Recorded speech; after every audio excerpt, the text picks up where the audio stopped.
Hello my dear students. तो बच्चों NEET PYQ express में आज हम रिवीजन करने वाले हैं चैप्टर रिप्रोडक्टिव हेल्थ का एंड साथ में लास्ट 15 इयर्स के जो आपके पीवाईक्यूज हैं वो सभी हम यहाँ पर सॉल्व करेंगे। अगर आप एनसीईआरटी में देखेंगे बहुत ही छोटा एंड सिंपल चैप्टर है, रटने वाली चीज़ें नहीं है, सब कुछ कंसेप्चुअल है। मेन दो चीज़ें जिनसे इस चैप्टर से क्वेश्चंस आते हैं वो हैं कॉन्ट्रासेप्टिव डिवाइसेस या फिर इनफर्टिलिटी के जो ट्रीटमेंट ऑप्शंस हैं जिन्हें आप ART असिस्टेड रिप्रोडक्टिव टेक्निक्स कहते हैं, यहाँ से क्वेश्चन सबसे ज़्यादा आते हैं। बाकी भी इसमें एक दो छोटे टॉपिक्स हैं, उन्हें भी छोड़ के नहीं जाना है, रिवीजन सब कुछ करके जाना है। हर वो चीज़ जो एनसीईआरटी में गिवन है वो आपके लिए इंपॉर्टेंट है। वी नेवर नो कि किस साल किससे क्वेश्चन पूछ लिया जाए। ठीक है, तो चलिए करते हैं स्टार्ट इस चैप्टर को। इससे पहले हमने ह्यूमन रिप्रोडक्शन बहुत ही अच्छे से पूरा का पूरा रिवाइज भी किया, उसके पीवाईक्यूज भी करे। अगर आपसे सेशन मिस हो गया तो प्लीज़ ज़रूर देख लें। इस पूरी सीरीज़ के सभी सेशंस आपके लिए बहुत यूज़फुल हैं अगर आप एक फुल प्रूफ रिवीजन करना चाहते हैं तो बायो का। ठीक है, चलो देखते हैं रिप्रोडक्टिव हेल्थ से क्या क्वेश्चंस आए हैं। इसमें जो सबसे पहला टॉपिक है बच्चों प्रॉब्लम्स एंड स्ट्रैटेजी। यहाँ पे इससे भी पहले इंट्रोडक्टरी पार्ट में आपको रिप्रोडक्टिव हेल्थ की डेफिनेशन दी है जो WHO है, वर्ल्ड हेल्थ ऑर्गेनाइजेशन, उसके अकॉर्डिंग रिप्रोडक्टिव हेल्थ का मतलब सिर्फ रिप्रोडक्टिवली हेल्दी नहीं। रिप्रोडक्टिव हेल्थ में क्या आता है, जो हमारी सोशल, मेंटल, फिजिकल सारे वेलबींग्स हैं उनको इंक्लूड किया गया है। जैसे हेल्थ में होता है, हेल्थ का मतलब सिर्फ फिजिकली फिट रहना नहीं होता, सोशली मेंटली भी फिटनेस होनी चाहिए। वैसे ही रिप्रोडक्टिव एस्पेक्ट से अगर हम देखें तो फिजिकली यानी कि जो सिस्टम है उसमें कोई प्रॉब्लम नहीं हो, emotionally in fact behaviourally and socially. Emotional behavioural मतलब मेंटल हो गया, इन सबको मिलाकर रिप्रोडक्टिव हेल्थ कहा जाता है। ठीक है, तो बाई चांस अगर डेफिनेशन से बेस्ड कोई assertion, reason, statement type question हो तो आप ध्यान रखना। नाउ रिप्रोडक्टिव हेल्थ में बहुत ही जनरल सा टॉपिक है ये। इसमें आपको सारी चीज़ें बताई हैं कि क्या क्या अभी तक हमारी गवर्नमेंट कर रही है। इसमें जो एक मेन चीज़ है बच्चों जिस पर सबसे ज़्यादा क्वेश्चन आपको मिल सकता है दैट इज एमनियोसेंटेसिस, है ना। This is a very important test जिसको कि प्री नेटल टेस्ट कहते हैं। प्री नेटल, नेटल यानी बर्थ से पहले होने वाला टेस्ट। जनरली वही फर्स्ट ट्राइमेस्टर के बाद में होता है, एंड पर होता है ये टेस्ट। और इसमें एमनियोटिक फ्लूइड को सिरिंज के थ्रू निकाला जाता है। जो एम्ब्रियो के चारों तरफ एमनियोटिक बैग है, प्रीवियस चैप्टर में मैंने आपको बताया था, उसमें एक फ्लूइड भरा रहता है दैट इज एमनियोटिक फ्लूइड, और उस फ्लूइड में फीटल सेल्स प्रेजेंट होती हैं। तो अगर वो फ्लूइड हम ले रहे हैं, विड्रॉन कर रहे हैं, तो उसमें फीटल सेल्स भी आ जाएंगी। उन सेल्स को लेबोरेटरी में एग्जामिन करने भेज देते हैं। उन सेल्स में ये पता लगाया जाता है कि फीटस में कोई क्रोमोसोमल डिफेक्ट तो नहीं है, बिकॉज वी आर हमारे पास जेनेटिक्स में इतने इनोवेटिव डिवाइसेस हैं कि हम ये पता कर सकते हैं कि फीटस में कोई जेनेटिक डिफेक्ट तो नहीं है उसके सेल्स की स्टडी से। तो उसके लिए ये टेस्ट बनाया गया था, क्रोमोसोमल डिफेक्ट्स को चेक करने के लिए। इवन अभी भी किया जाता है, लेकिन इसको इंडिया में मिसयूज किया जाने लगा फॉर फीटल सेक्स डिटर्मिनेशन, क्योंकि अगर हमारे पास सेल है तो XX है या XY है वो भी हम पता लगा सकते हैं। और अगर वो फीमेल फीटस होता था तो फिर it is followed by female foeticide यानी कन्या भ्रूण हत्या जिसको कहते हैं। तो इसलिए इस टेस्ट पर इंडिया में स्टैट्यूटरी बैन लग गया है। स्टैट्यूटरी बैन मतलब विदाउट लीगल परमिशन ये टेस्ट कोई भी हॉस्पिटल, कोई भी पर्सन नहीं कर सकता, नहीं करवा सकता। ठीक है, सिर्फ कुछ स्पेशली जहाँ पर जेनेटिक डिजीज वगैरह की हिस्ट्री है वहीं पर बाकायदा लीगल परमिशन लेकर ही इस टेस्ट को करवाया जा सकता है। ठीक है, तो एमनियोसेंटेसिस पे क्वेश्चन आता है तो आप अटेम्प्ट करेंगे, इसमें कहीं भी गलती नहीं होनी चाहिए। ठीक है, ध्यान रखना इसका पॉजिटिव एप्लीकेशन है कि इससे हम जेनेटिक डिसऑर्डर्स का पता लगा सकते हैं, और इसका नेगेटिव एप्लीकेशन है कि सेक्स डिटर्मिनेशन के बाद फीमेल फीटिसाइड। Okay, simple. चलो तो इस टॉपिक से देखते हैं हम क्या क्वेश्चन हमारे पास है। क्वेश्चन का ईयर कहाँ गया, ये रहा, 2023 में पूछा गया क्वेश्चन है बच्चों। ये देखो एमनियोसेंटेसिस पे आया हुआ है ना question. Amniocentesis for sex determination is one of the strategy of reproductive and child health care programme. ये कह रहा है कि एमनियोसेंटेसिस जो कि सेक्स डिटर्मिनेशन के लिए अगर किया जाए तो ये इस प्रोग्राम का एक हिस्सा है। बिल्कुल नहीं, गवर्नमेंट क्यों कहेगी कि आपको एमनियोसेंटेसिस करवाना है, ये चेक करना है कि मेल है या फीमेल है, ऐसा नहीं है, तो ये रॉन्ग हो जाएगा। एंड रीजन क्या दे रखा है, ban on amniocentesis checks increasing menace of female foeticide, यानी कि जो बैन लगा एमनियोसेंटेसिस पे ये क्या करता है, रोकता है। यहाँ पे चेक का मतलब है रोकता है किसको, increasing menace of female foeticide. Menace मतलब एक तरह से जो ये फीमेल फीटिसाइड का गलत चीज़ हो रही है इसको रोका गया बाय बैन ऑन एमनियोसेंटेसिस। तो ये सेंटेंस सही है ना। थोड़ा सा आपको यहाँ पे ग्रामेटिकली देखना पड़ेगा कि सेंटेंस में क्या मीनिंग है। सेंटेंस कह रहा है कि बैन ऑन एमनियोसेंटेसिस चेक ने रोका, किसको रोका? Increasing menace of female foeticide. Yes, अब लोग इजीली डिटेक्ट नहीं करवा सकते, सोनोग्राफी भी जनरली बैन, मतलब इस पर्पस के लिए बैंड है, डॉक्टर्स को क्लियरली ये इंस्ट्रक्शंस हैं कि आप नहीं बताएंगे जेंडर क्या है, मेल है या फीमेल है, तो और प्लस इस पर भी बैन लग गया स्टैट्यूटरी, तो इसकी वजह से फीमेल फिटिसाइड को रोकने में काफ़ी हद तक मदद मिली है। तो असर्शन फॉल्स है बट रीजन ट्रू है, सो ऑप्शन 2। ठीक है, आगे बढ़े, नेक्स्ट क्वेश्चन देखें। नेक्स्ट क्वेश्चन क्या है? नेक्स्ट पूछा है इन कॉन्टेक्स्ट ऑफ एमनियोसेंटेसिस। देखो 2016 में भी आया हुआ है इस पे question. Which of the following statement is incorrect? Incorrect बताना है हमको। It can be use for detection of down syndrome. Yes, down syndrome एक जेनेटिक डिसऑर्डर है, तो उसके लिए हम इस टेस्ट को यूज कर सकते हैं। It can be use for detection of cleft palate. Cleft palate समझते हो आप? ये बच्चों एक एनाटॉमिकल डिफेक्ट है, ये कोई जीन्स की वजह से नहीं होता, बल्कि कई बार जब एम्ब्रियो का फॉर्मेशन हो रहा होता है, एम्ब्रियोजेनेसिस हो रहा होता है, तो उस दौरान बच्चों का क्लेफ्ट पैलेट, यानी जो हमारा पैलेट होता है ना, उसमें बीच में एक स्लिट होना, जिससे कई बार नेजल कैविटी और ओरल कैविटी, नेजल कैविटी का जो है सिक्रीशंस वगैरह है वो ओरल कैविटी में आ जाते हैं। मतलब आप समझ रहे हो ना, पैलेट दोनों के बीच का एक दोनों के दो रूम्स के बीच की एक दीवार है, ऊपर रूफ है, यूँ समझ लो। तो अगर रूफ में कोई क्रैक हुआ तो ऊपर की चीज़ें, बारिश हुई या कुछ भी हो तो नीचे आ सकती है, बिल्कुल वैसे ही। ठीक है, तो क्लेफ्ट पैलेट उसी को कहते हैं। तो ये जेनेटिक डिसऑर्डर नहीं है, सो एमनियोसेंटेसिस से इसको पता नहीं लगा सकते। It is usually done between 14 to 16 weeks. Yes, इस ट्राइमेस्टर में होता है ये। It is used for prenatal sex determination. Yes, ये भी हो ही सकता है, ऐसा तो नहीं है कि ये रॉन्ग स्टेटमेंट है, तो रॉन्ग स्टेटमेंट हुआ ऑप्शन 2।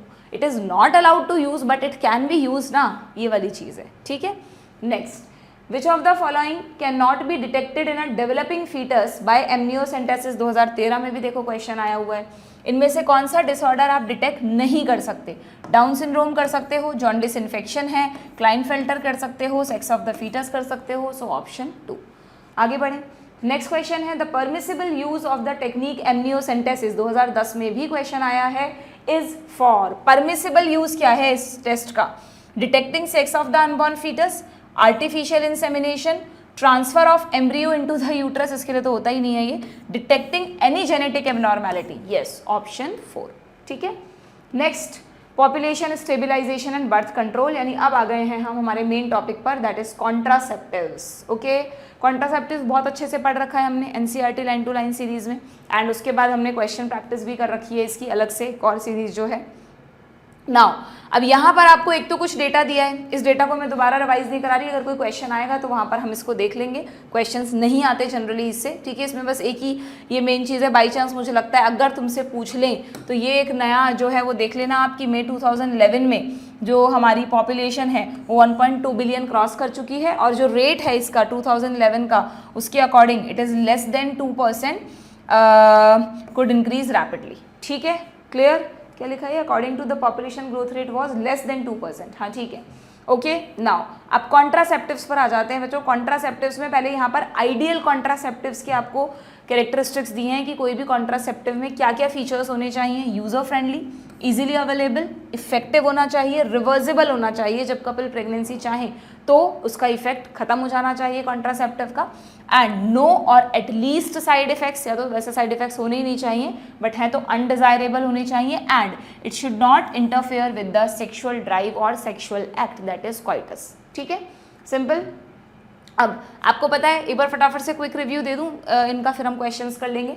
आपको पता है कौन कौन से कॉन्ट्रासेप्टिव्स होते हैं? एक तो है नेचुरल, ट्रेडिशनल, जो जनरली कैलकुलेशन पर बेस्ड हैं, जिसमें कोई भी डिवाइस यूज़ नहीं हो रही है। दूसरे हैं बैरियर्स, ठीक है, जिसमें कॉन्डम्स हैं, diaphragm, cervical vaults, cervical caps, vaults, ये सारे आ जाएंगे। IUDs most common intra uterine devices जो कि फीमेल्स के लिए यूज़ होते हैं, एंड इसमें 3 तरह के होते हैं, एक तो non medicated, then copper releasing, then hormone releasing, then oral contraceptives या सिंपली ओरल पिल्स जिनको कहते हैं। पिल्स हैं तो कोई ना कोई हार्मोन को बॉडी में डाला जा रहा है, वो स्टेरॉइडल हो सकता है, नॉन स्टेरॉइडल हो सकता है। स्टेरॉइडल हार्मोन्स में एस्ट्रोजन हो सकता है, प्रोजेस्ट्रॉन अकेला हो सकता है, या एस्ट्रोजन प्रोजेस्ट्रॉन का कॉम्बिनेशन होगा। और अगर नॉन स्टेरॉइडल पिल है जो आजकल चल रही हैं, जैसे कि सहेली CDRI ने जो डेवलप किया, तो वहाँ पर साइड इफेक्ट्स बहुत ना के बराबर होंगे। ठीक है, इंजेक्टेबल फॉर्म में भी कॉन्ट्रासेप्टिव्स हैं, इंजेक्टेबल में भी बच्चों हार्मोन्स ही बॉडी में इंजेक्ट किए जाते हैं। इम्प्लांट्स में छोटे छोटे चिप्स या सिलेंडर टाइप छोटी छोटी मैच स्टिक टाइप डिवाइसेस होती हैं जिनको स्किन के नीचे इम्प्लांट कर दिया जाता है, उनसे भी हॉर्मोन्स रिलीज होते रहते हैं। And last is the surgical methods, है ना, जिसमें आता है वेसेक्टॉमी एंड ट्यूबेक्टॉमी, जिसे सिंपल भाषा में नसबंदी कहते हैं। ये अकेला ऐसा मेथड है जो लगभग इरिवर्सिबल है, क्योंकि वेसेक्टॉमी या ट्यूबेक्टॉमी करवाने के बाद उसका इफेक्ट रिवर्स नहीं किया जा सकता। ठीक है, सो दिस इसलिए इसको कहते हैं it is the terminal method. अगर किसी का फैमिली प्लानिंग कंप्लीट हो गया तो अब जो टर्मिनल मेथड है कि अब नहीं, अब और नहीं चाहिए किड्स, तो फिर आ जाता है। टेम्परेरी टाइम के लिए गैप चाहिए तो फिर ये सारे मेथड्स यूज होते हैं। ठीक है, इन सभी में एक कॉमन बात याद रखना, जो जो हार्मोनल मेथड्स है ना बच्चों, कौन कौन से हैं?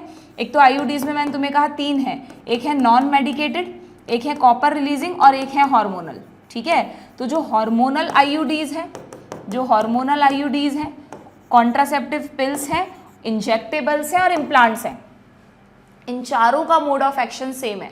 चाहे आप हार्मोनल आईयूडीज ले लो, चाहे ओरल पिल्स ले लो, चाहे इंजेक्टेबल्स ले लो या इम्प्लांट्स ले लो, क्योंकि चारों हार्मोन बेस्ड एप्लीकेशंस हैं, तो इन सब का मोड ऑफ एक्शन सेम है। आप कंफ्यूज मत होना, किसी भी तरह से क्वेश्चन पूछ ले क्या मोड ऑफ एक्शन है। जब इन हार्मोन्स को बॉडी में किसी भी तरह से डाला जाता है तो ये हार्मोन्स क्या करते हैं, मेनली इनमें प्रोजेस्टेरॉन हार्मोन होता है, तो ये हार्मोन क्या करता है बच्चों, 3 तरह से एक्ट करता है फीमेल में।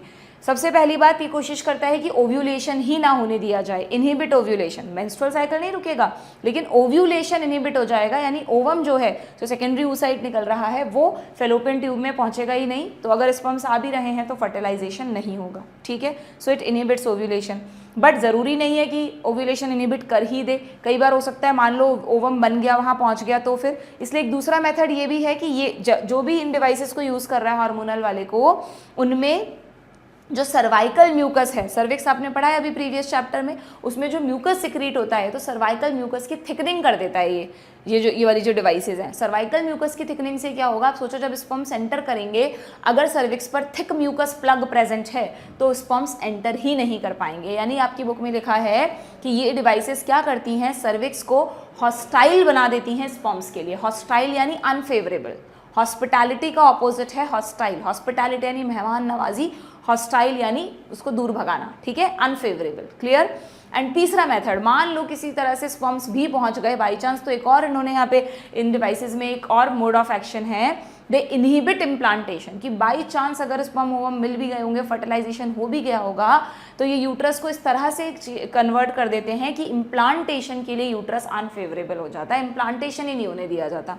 एंड यही रीज़न है कि इनमें से जो भी हार्मोनल मेथड्स हैं उनको एज एन इमरजेंसी कॉन्ट्रासेप्टिव भी यूज़ कर सकते हैं, कि अगर किसी का, अगर मान लो फर्टिलाइजेशन, अगर मान लो क्वाइटस हो गया और बाई चांस वो फर्टिलिटी पीरियड में हुआ, या लगता है कि यार क्वाइटस हो गया और प्रेगनेंसी नहीं चाहिए थी, तो बोला जाता है कि with in 72 hours emergency contraceptive ले लो, जिसमें इजीली अवेलेबल होती हैं ओरल पिल्स, तो वो ज़्यादातर यूज़ होती है, बाकी कोई भी हो सकता है।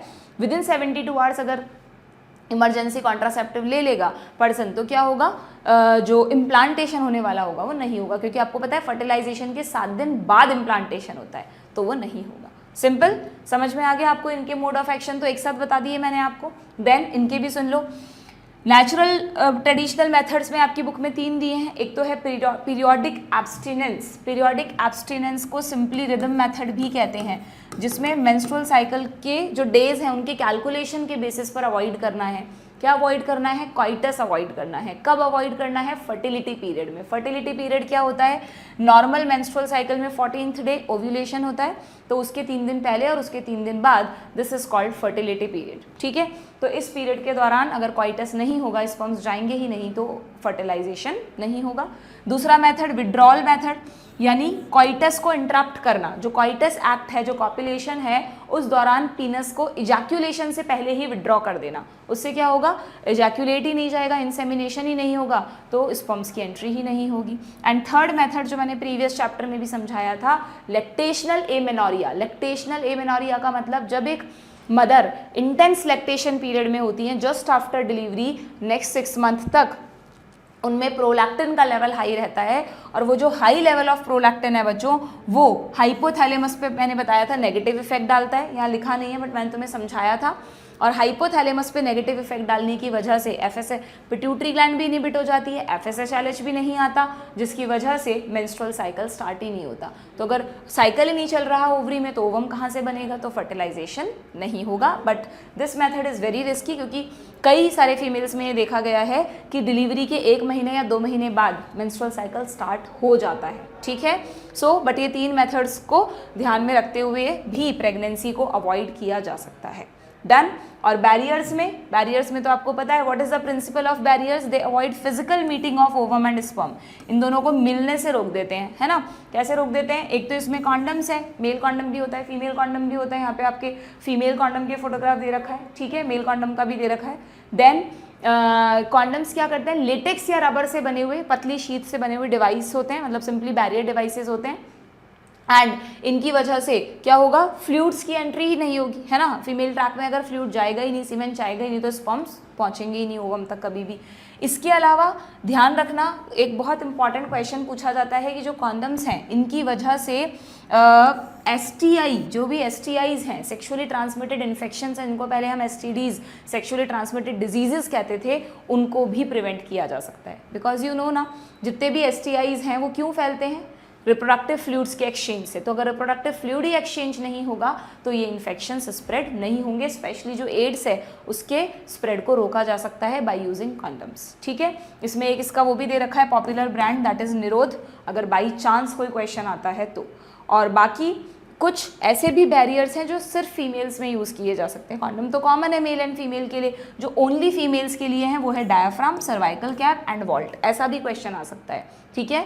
लेकिन इन तीनों में एक और खास बात है कि तीनों रीयूजेबल हैं। कॉन्डम्स वन टाइम यूज़ है, लेकिन ये रीयूजेबल हैं, इनको दोबारा से यूज़ किया जा सकता है। और इन सभी की एफिशिएंसी को बढ़ाने के लिए कुछ स्पर्मिसाइडल क्रीम, जैलीज वगैरह भी अवेलेबल हैं, ठीक है। चलो देखो questions, which is not a natural contraceptive method, not a natural पूछा है बच्चों, तो नॉट अ नेचुरल में आ जाएगा वॉल्ट्स। वॉल्ट्स है बैरियर। बहुत बार मैंने देखा है आप लोग एग्जाम में नेचुरल मेथड्स और बैरियर्स को मिक्स कर देते हैं। नेचुरल मेथड्स में कोई डिवाइस नहीं है, बैरियर्स में डिवाइसेस हैं, ठीक है। नेक्स्ट 2024 का ही एक और क्वेश्चन है, contraceptives are the favourite topic of examiner. अगर इस चैप्टर से क्वेश्चन बनाना है तो एक क्वेश्चन तो कॉन्ट्रासेप्टिव से आएगा ही आएगा, इसलिए आपको सबको रिवाइज करके जाना है, ठीक है। अभी करवाई दिया मैंने तुम्हें, क्वेश्चंस देख लो। आईयूडीज, अच्छा आईयूडीज में भी और चीज़ें समझ लो थोड़ी सी। ये जो 3 तरह की आईयूडीज हैं उनमें से हार्मोनल आईयूडीज तो बताई दी मैंने तुम्हें, बाकी की 2 सुनो। जो नॉन मेडिकेटेड आईयूडीज हैं बच्चों, अच्छा आईयूडीज में तुम्हें 2 चीज़ें याद रखनी है, एक तो इनके एग्जाम्पल्स पे क्वेश्चन आता है, एक इनके मोड ऑफ एक्शन पे क्वेश्चन आता है, ठीक है। मोड ऑफ एक्शन में जो नॉन मेडिकेटेड है ना, जिसमें आता है लिपेस लूप, ये क्या करती हैं, ये जनरली यूट्राइन वॉल को फेगोसाइटिक नेचर का बना देती हैं। अगर लिपिस लूप लगा हुआ है किसी फीमेल यूट्रस में, तो जैसे ही स्पर्म्स घुसने की कोशिश करेंगे यूट्राइन वॉल उनको फेगोसाइट कर लेगी, तो वो कभी पहुंच ही नहीं पाएंगे ओवम तक। तो इस तरह से ये प्रेगनेंसी को प्रिवेंट करते हैं। कॉपर रिलीजिंग डिवाइस नाम से ही पता चल रहा है, कॉपर रिलीज करते हैं। इसमें आता है कॉपर टी, कॉपर 7 एंड ये मैंने देखा है मल्टीलोड 375 को तुम कंफ्यूज कर देते हो कि इसको हम हार्मोनल में करें या कॉपर में करें। तो देखो कॉपर 7 सबको पता है ना, तो इसमें भी 3-7 आ रहा है, तो आपको ध्यान रखना है जिसमें 7 आ रहा है वो कॉपर रिलीजिंग है, ठीक है। तो ये वाई कॉपर रिलीज करने से क्या होगा, अगर फीमेल यूट्रस में धीरे धीरे हल्की थोड़ी बहुत कॉन्सेंट्रेशन में कॉपर रिलीज होता रहता है, तो ध्यान रखना कॉपर जो है वो स्पर्म्स की मोटिलिटी को भी सप्रेस करता है और उनकी फर्टिलाइजिंग कैपेसिटी को भी सप्रेस करता है, ठीक है। सिंपली 2 मोड ऑफ एक्शन है, एग्जैक्टली वर्ड टू वर्ड याद रखने हैं। देन अगर हम बात करें किसकी, इनकी हार्मोनल रिलीजिंग की, तो हार्मोनल रिलीजिंग में 2 एग्जांपल्स हैं। प्रोजेस्टासर्ट तो इजीली पता चल रहा है, प्रोजेस्ट्रॉन नाम में ही आ रहा है। और LNG-20 कैसे याद रखोगे, LNG इज लीवोनॉर्जेस्ट्रल, ये एक तरह का सिंथेटिक प्रोजेस्ट्रॉन ही है। तो LNG-20 में अगर तुम्हें कन्फ्यूजन हो कि यार इसको हम कॉपर में रखें या हार्मोनल में रखें, तो LNG की फुल फॉर्म याद कर लेना, लेवोनॉर्जेस्ट्रल, प्रोजेस्ट्रॉन से मिलती जुलती है, तो ये हार्मोनल रिलीजिंग हुआ, ठीक है। इजीली याद रख सकते हो। हार्मोनल रिलीजिंग के मोड ऑफ एक्शन मैंने तुम्हें तीनों बता दिए, यहाँ तीनों दे रखे हैं। यूट्रस में इम्प्लांटेशन नहीं होगा, सर्विक्स हॉस्टाइल है स्पर्म्स के लिए, और तीसरा लिख लो इनहिबिट ओव्यूलेशन, ठीक है। ये इन्होंने यहाँ दे रखा होगा पिल्स में, ये रहा inhibit ovulation. Done. So non medicated, ये एग्जाम्पल बेस्ड क्वेश्चन आया है। नॉन मेडिकेटेड में लिपिस लूप कर दे। कॉपर रिलीजिंग में देखो 7, जैसे 7 दिखेगा तुरंत, वरना मैंने कहा ना कन्फ्यूजन होता है कि इन दोनों में से किसको कहाँ रखें। Hormone releasing levonorgestrel. और इम्प्लांट्स में तो कुछ भी हो सकता है, प्रोजेस्ट्रोजेंस भी होते हैं इम्प्लांट्स में, हार्मोन्स में, ठीक है, क्योंकि बाकी किसी से तो इम्प्लांट को मैच कर नहीं सकते ना, दैट्स वाई। अच्छा, इम्प्लांट में एक और चीज़ याद रखना है, जो तुम्हारी बुक में फोटो है, this is of Norplant, है ना, इनको नॉर प्लांट्स का ट्रेड नेम से ये मार्केट में अवेलेबल होते हैं। So these are Norplants, clear. So कौन सा ऑप्शन टिक करूँ बच्चों? ए का थर्ड, ए का थर्ड दो ऑप्शंस में है, बी फर्स्ट है, सी का फोर्थ, ये रहा ऑप्शन 4। डन, आगे बढ़ें, चलिए नेक्स्ट क्वेश्चन क्या है? नेक्स्ट क्वेश्चन क्या है? 2023 में भी आया हुआ है क्वेश्चन, देख लो। वेसेक्टॉमी को किससे मैच करूं? सर्जिकल मेथड, कॉइटस इंटरप्टस अभी बताया था, नेचुरल मेथड, ट्रेडिशनल भी आ सकता है, कैप्स बैरियर हैं, और सहेली एक ओरल पिल है, ये रहा, नॉन स्टेरॉइडल पिल है, साइड इफेक्ट्स नहीं होते, CDRI लखनऊ ने इसको डेवलप किया। ए का थर्ड, ए का थर्ड, इसमें से मैच द कॉलम टाइप के क्वेश्चन कई बार पूछे गए हैं। बी का फोर्थ, ये रहा option 4। Next, Lippes loop is a type of contraceptive used as, 2022 में भी क्वेश्चन था, Lippes loop is used as, बताओ लिपिस लूप को किस में रखेंगे हम? ये रहा, ज़्यादा कंफ्यूजिंग दिया ही नहीं, सीधा सीधा नॉन मेडिकेटेड IUD। 2022 में एक और क्वेश्चन है, डायाफ्राम, अब आई थिंक लाइनिंग्स खींचने में गड़बड़ हो गई है, एक लाइन यहाँ भी आएगी, ओके। डायाफ्राम, डायाफ्राम को किससे मैच करें बच्चों? डायाफ्राम बैरियर है, तो ये रहा, it cover the cervix blocking the entry of sperm. ना सिर्फ diaphragm, diaphragm, vault, cervical cap, सबका यही काम है, ठीक है। कॉन्ट्रासेप्टिव पिल्स को हम किससे मैच करें? ये इससे कर दें, एक मिनट, इससे भी कर सकते हैं, देख लेते हैं, इससे भी कर सकते हैं ना, inhibit ovulation and implantation. Absence of menstrual cycle, sorry इससे तो कर ही नहीं सकते, एब्सेंस ऑफ मेंस्ट्रुअल साइकिल तो सीधा सीधा ये है, और ये रहा इंट्रायूट्राइन डिवाइसेस का इंक्रीज फेगोसाइटोसिस, ठीक है। पिल्स से तो होगा नहीं ये, तो इसलिए इसको इससे करना पड़ेगा। सो ए का फोर्थ, दो ऑप्शंस में है, बी फर्स्ट, सी का सेकंड एंड डी का थर्ड, ठीक है। नेक्स्ट है 2021 का क्वेश्चन, देखो मैच द कॉलम में मिलेंगे तुम्हें ज़्यादातर इससे जो क्वेश्चंस आए हैं। वॉल्ट्स को किससे मैच करें हम? वॉल्ट्स बैरियर डिवाइस है, तो ये रहा, entry of sperm through cervix is blocked. IUDs को किससे करें? फेगोसाइटोसिस करवा देगा ये। Vasectomy, removal of vas deferens, वैसे ये देखा जाए तो रिमूवल वर्ड लिखना गलत है, क्योंकि वेसेक्टॉमी या ट्यूबेक्टॉमी में कोई रिमूव थोड़ी ना कर देते हैं वास डेफरेंस को, है बच्चों। बायलैटरली परफॉर्म करते हैं दोनों ही सर्जरीज को, बहुत माइनर सी सर्जरीज होती है, कोई बेहोश नहीं करना होता पेशेंट को, सिर्फ सिंपली उस जगह पर लोकल एनेस्थीसिया देकर, इंसिजन देकर, कट लगाकर और इंस्ट्रूमेंट्स डालकर क्या करते हैं। वेसेक्टॉमी में तो दोनों तरफ की वास डेफरेंस को कट करके लाइगेट कर देते हैं एंड्स को, और इसमें फैलोपियन ट्यूब में इस्थमस वाले पार्ट को कर देते हैं। ऐसा करने से स्पर्म्स बनना नहीं रुक गया, स्पर्म्स बन रहे हैं लगातार, यहाँ तक आ रहे हैं पर यहाँ नहीं पहुँच पा रहे, और यहाँ और सीमेन भी बन रहा है लगातार। ये दोनों ग्लैंड्स, तीनों ग्लैंड्स मिलकर अपना अपना सिक्रीशन करेंगी, इजैक्यूलेटरी रिफ्लेक्स भी होगा, इजैक्यूलेशन भी होगा, बट उस इजैक्यूलेट में स्पर्म्स नहीं होंगे, क्योंकि स्पर्म्स तो तब आते जब ये कनेक्टेड होता है, इसलिए बायलैटरली होता है ये, ठीक है। दोनों तरफ से करना जरूरी है, एक तरफ से किया तो दूसरी तरफ से स्पर्म आ जाएंगे। तो अगर किसी मेल में वेसेक्टॉमी हुआ है तो ना तो उसमें स्पर्म फॉर्मेशन बंद हुआ है, ना उसमें सीमेन फॉर्मेशन बंद हुआ है, एवरीथिंग इज देयर, सिर्फ इतना सा हुआ है कि जो सीमेन इजैक्यूलेट होगा इट हैज़ नो स्पर्म्स, इसमें स्पर्म्स ही नहीं होंगे, ठीक है। एंड ट्यूबेक्टॉमी में क्या किया बताओ? ट्यूबेक्टॉमी में ओवम का ट्रांसपोर्ट रोका क्या? नहीं, ट्यूबेक्टॉमी में ओवम तो यहाँ से निकलकर यहाँ आएगा, एम्पुला में वेट कर रहा है, यहाँ भी आपने स्पर्म्स का ट्रांसपोर्ट रोका है, इस्थमस वाले पार्ट को लाइगेट कर दिया, तो स्पर्म्स ओवम तक कभी पहुँच ही नहीं पाएंगे, ठीक है। क्लियर है क्या? तो इसका प्रिंसिपल क्या हुआ? ये जो सर्जिकल मेथड से इनको बोलते हैं, एक तरह से हमने स्टेराइल बना दिया, तो इसको बोलते हैं स्टेरलाइजेशन। एक स्टेरलाइजेशन वो भी होता है किसी सरफेस को बैक्टीरिया फ्री, माइक्रो फ्री बनाना, वो अलग है, ये इसका मीनिंग अलग है, स्पेलिंग सेम है, ठीक है। तो इसका प्रिंसिपल क्या हुआ? It block the gamete transport, highlight कर लेना, it block the gamete transport, it not block the gamete formation. Gamete formation दोनों में चल रहा है, आपने सिर्फ उनका ट्रांसपोर्टेशन रोका है बच्चों। क्लियर है क्या? बट यहाँ पर मैच करना है तो इसके अलावा कोई ऑप्शन है नहीं हमारे पास। पी का फर्स्ट, ये रहा, एक ही इससे मिल गया, क्यू का थर्ड, आर का सेकेंड।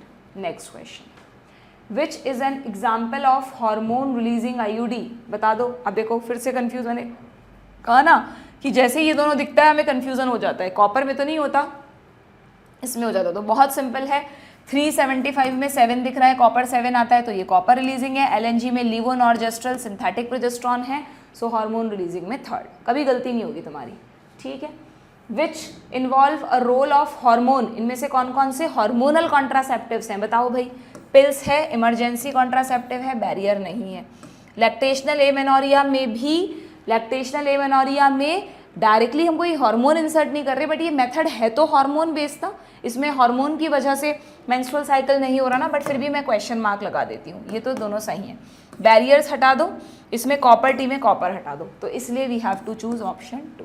समझ गए लैक्टेशनल एमेनोरिया क्यों ले सकते हैं हम, क्योंकि वो हार्मोन पर बेस्ड ही एक मेथड है। 2019 का क्वेश्चन था। एक और क्वेश्चन था इस ईयर में, हार्मोन रिलीजिंग आईयूडीज बतानी है आपको, सिर्फ वो आईयूडीज जो हार्मोन रिलीजिंग आईयूडीज हैं, ठीक है। लिपिस लूप हटा दूं, वॉल्ट्स हटा दूं, मल्टीलूड 3-7 कॉपर वाली है, तो बचे ये दोनों, option 4 simple. Next, which is a correct statement, correct बताना है बच्चों आप लोगों को। Correct statement, IUDs once inserted need not be replaced. क्यों भाई, बिल्कुल नहीं।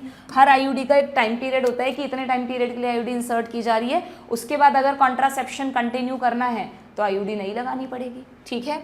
IUDs are generally inserted by user, नहीं क्लियरली लिखा है, एक्सपर्ट्स, डॉक्टर्स, नर्सेस के थ्रू ही इंसर्ट करवानी चाहिए।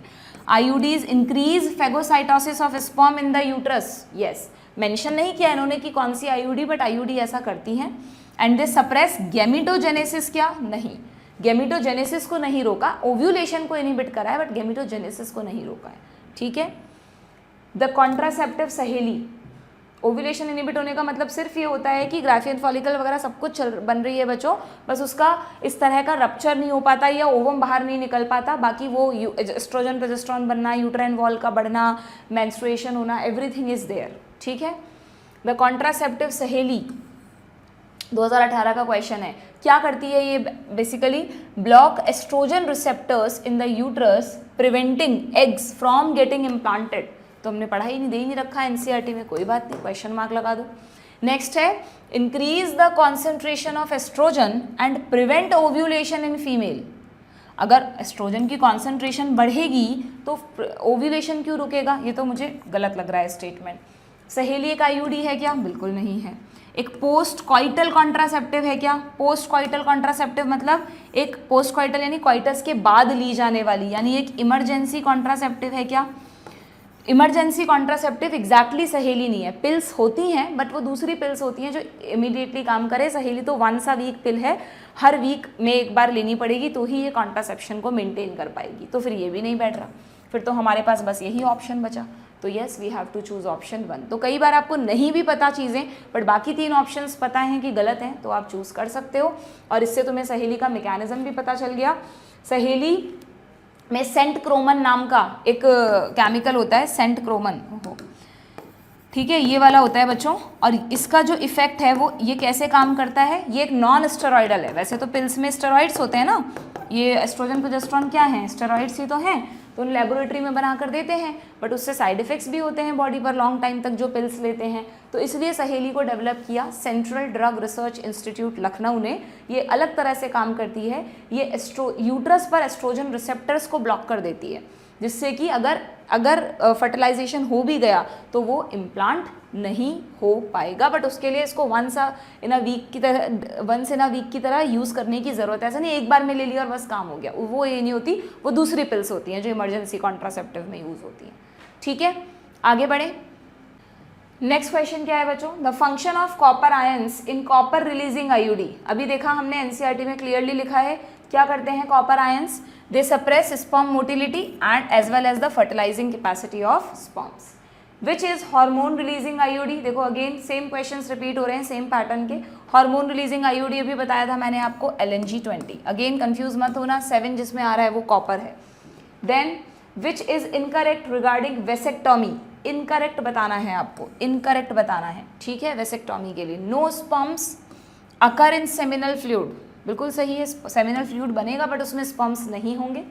No sperm occur in epididymis, क्या हमने वेसेक्टॉमी से स्पर्म्स को एपिडिडाइमिस में जाने से रोक दिया क्या, ये देखो स्पर्म एपिडिडाइमिस में तो आराम से जाएंगे, ये कहाँ रोका, तो ये गलत है। इसमें वास डेफरेंस को कट किया है, ये देखो ये एफेरेंशिया नहीं है, डेफरेंस है, डेफरेंस को भी कई बार डेफरेंशिया लिख दिया जाता है या फिर यहाँ पे प्रिंटिंग मिस्टेक है, ठीक है, बट वास डेफरेंस डी से स्टार्ट हो रहा है, तो इसी को कट एंड टाई किया है, एंड इरिवर्सिबल है, ये स्टेरिलिटी हो गई है इसमें एक तरह की, सो इनकरेक्ट हो गया ऑप्शन 2, ठीक है, ध्यान रखना। वैसे तो कॉन्ट्रासेप्टिव्स रिवर्सिबल होते हैं, बट इसको बनाया ही इसलिए गया है कि अगर किसी को परमानेंट चाहिए कि भाई अब हमें आगे और किड्स नहीं चाहिए तो फिर स्टेरिलाइजेशन, ठीक है।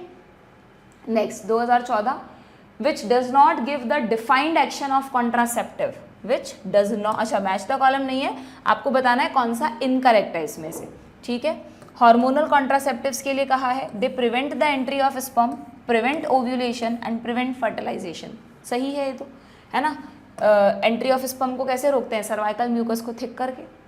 वेसेक्टोमी प्रिवेंट स्पर्मेटोजेनेसिस, गलत, स्पर्म फॉर्मेशन को नहीं रोका वेसेक्टोमी ने। बैरियर मेथड्स अल्टीमेटली फर्टिलाइजेशन तो रोकेंगे ही रोकेंगे। इंट्रा यूट्राइन डिवाइसेस फेगोसाइटोसिस, सही है, ठीक है, तो does not give the defined में ऑप्शन 2।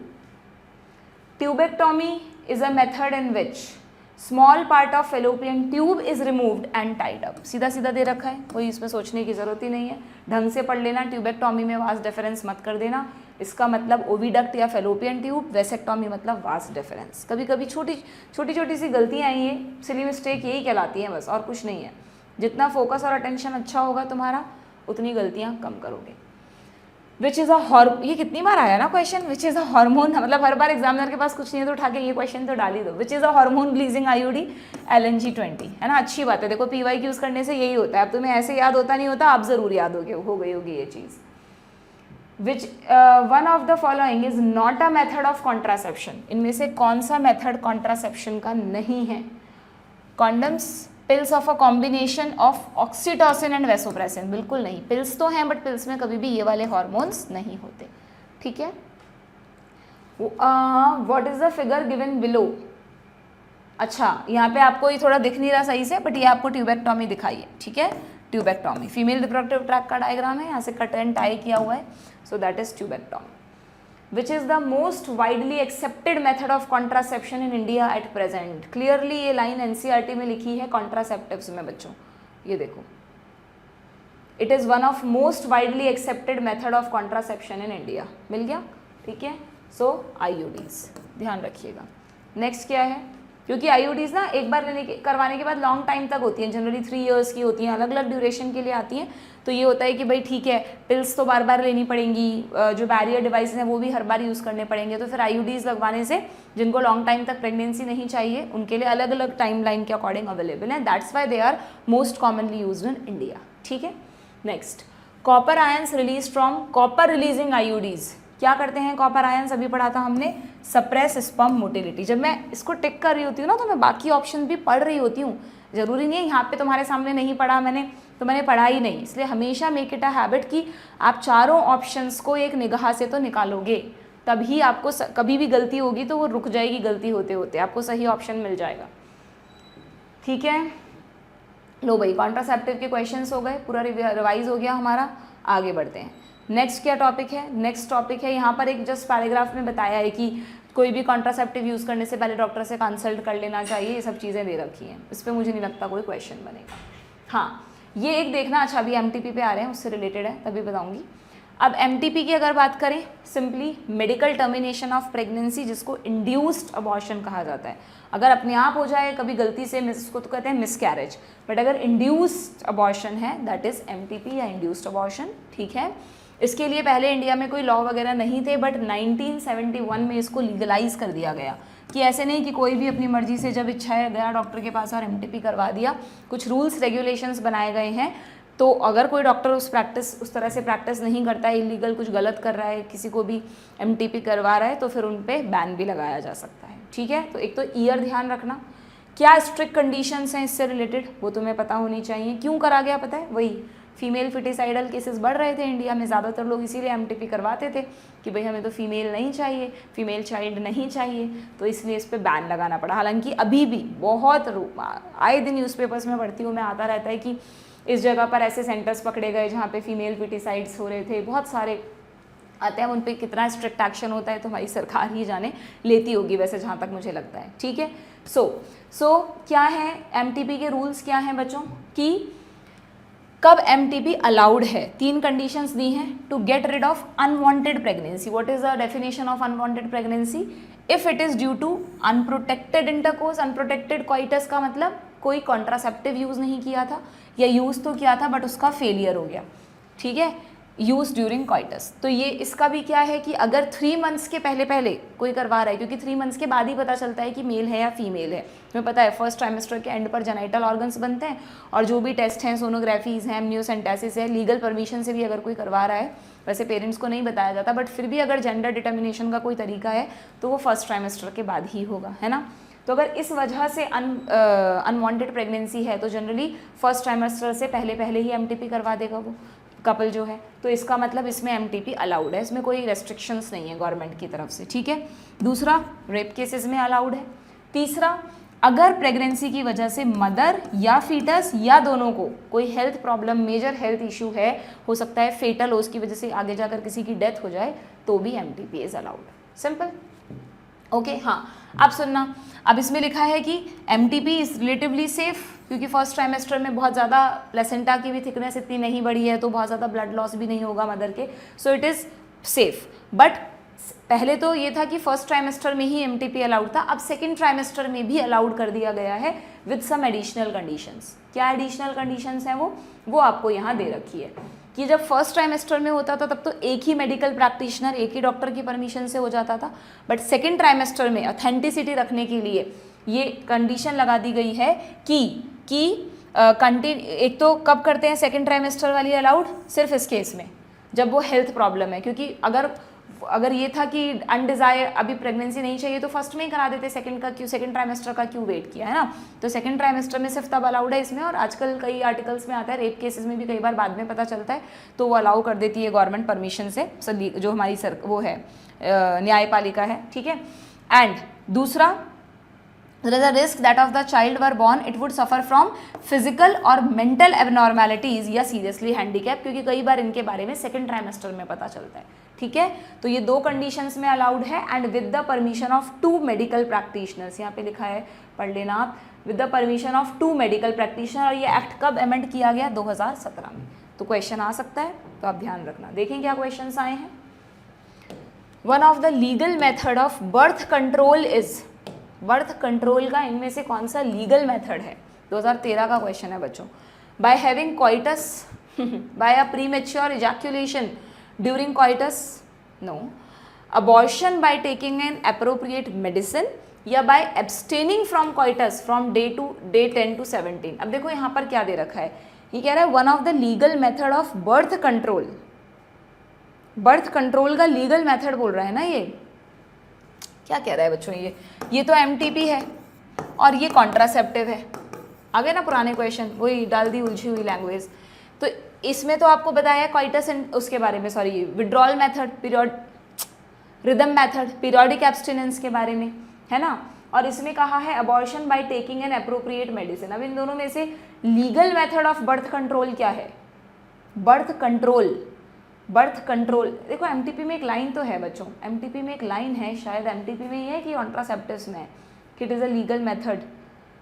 अच्छा हटा दी क्या, नहीं ये रही ना, नियरली इतने MTPs are performed in a year which account 1/5 of the total pregnancies. हाँ वो लाइन हटा दी, पहले यहाँ पर एक लाइन थी कि सोचो पूरे वर्ल्ड में अगर हम देखें तो एक साल में 1/5 ऑफ टोटल प्रेगनेंसीज एमटीपी से हट जाती हैं।